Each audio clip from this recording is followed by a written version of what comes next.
Daniel, médico y militar, siempre confió en la razón y en la disciplina como guías de su vida. Nunca creyó en fantasmas ni en sucesos paranormales, hasta que su propia casa comenzó a desafiar su lógica. Un perro que reaccionaba ante lo invisible, una puerta que se abría sola y una sombra inexplicable fueron solo el inicio. Lo más inquietante llegó cuando su hija empezó a hablar de una nueva amiga que nadie más podía ver. Fue entonces cuando entendió que hay cosas que la ciencia no puede explicar y que habitan incluso en los lugares más cotidianos.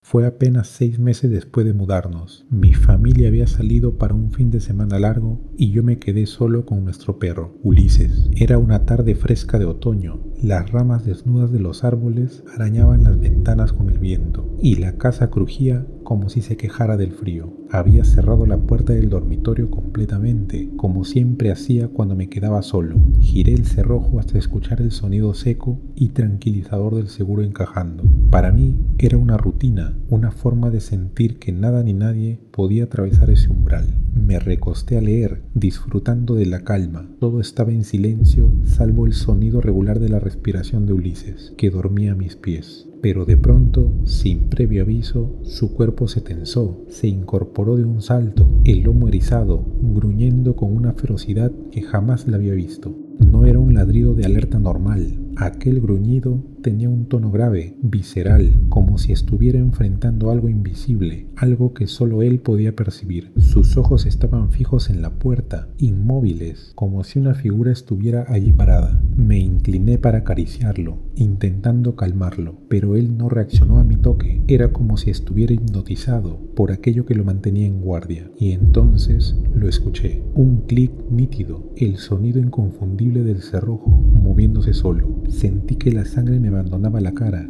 El pomo comenzó a girar despacio, con una lentitud casi burlona, como si una mano invisible lo sujetara desde el otro lado. El chirrido de la madera al abrirse me cortó la respiración. La puerta cedió lentamente hasta quedar entreabierta a unos 45 grados. El pasillo más allá estaba en penumbras, iluminado apenas por la luz débil de la sala, y fue allí, en esa rendija oscura, donde lo vi. Una sombra, delgada y alargada, se proyectó contra el marco, aunque no había nadie que pudiera haberla producido. Era una silueta humana, inmóvil, como si aguardara pacientemente. En ese instante, Ulises lanzó un gemido agudo y huyó, abandonándome de golpe, desapareciendo corredor abajo. Su reacción me heló más que el sonido del cerrojo. Si él, que siempre había sido protector y valiente, había decidido escapar, ¿qué significaba eso? El corazón me latía tan fuerte que podía sentirlo en la garganta. Por puro reflejo, tomé el bat de aluminio que guardaba junto a la cama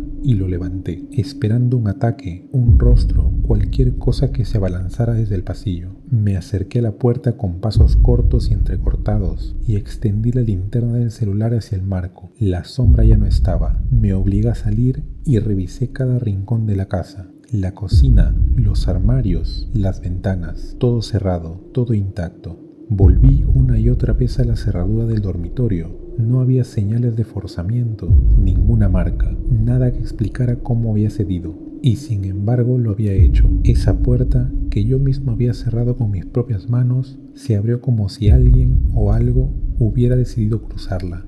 La última imagen que guardo de esa noche no es la puerta entreabierta, ni siquiera la de Ulises huyendo despavorido. Es la sombra, esa figura que estuvo allí, quieta, observándome desde el pasillo, esperando que yo me acercara. Unas semanas después de aquel episodio, otra cosa sucedió. No fue en mi cuarto, pero fue igual de inquietante, y aunque al principio intenté restarle importancia, pronto comprendí que algo extraño estaba rondando nuestra casa. Mi hija mayor, que en ese entonces tenía apenas 4 años, solía pasar las tardes jugando con su mejor amiga, la niña que vivía en la casa de enfrente. Eran inseparables, corrían de un lado a otro, inventaban historias, entraban y salían de ambas casas como si fueran un solo hogar compartido. Todo era normal, hasta que un día mi hija Con total naturalidad me dijo que su amiga pedía comida para una nueva amiga que también jugaba con ellas. Al principio me reí, pensé que se trataba de una ocurrencia infantil, un clásico amigo imaginario,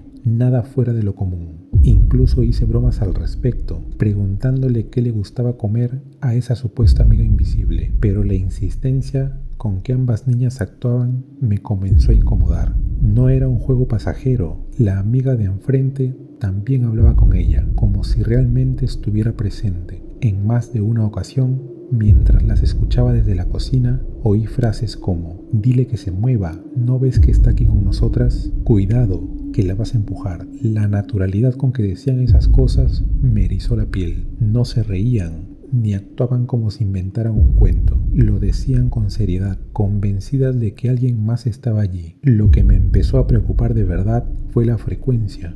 No eran episodios aislados, sino parte de la rutina diaria. Cada almuerzo, cada juego, incluía a esa tercera persona. Y lo peor era la forma en que mis hijas acomodaban sillas de más en la mesa, o dejaban espacio a su lado en el suelo, como si de verdad alguien ocupara ese lugar. Algunas noches, cuando mi hija regresaba cansada de jugar, antes de dormir murmuraba cosas como: papá, no olvides cerrar la ventana, porque a ella no le gusta el frío. Era entonces cuando me costaba sonreír, porque ya no parecía un juego, parecía que mi hija estaba recibiendo instrucciones de algo o alguien que yo no podía ver. Desde esa noche, mi escepticismo comenzó a tambalearse. Hasta entonces había confiado en la ciencia y en la disciplina como únicos caminos para entender al mundo. Mi formación como médico me había enseñado a buscar causas fisiológicas, procesos neurológicos, explicaciones tangibles, y mi vida como militar reforzó esa visión.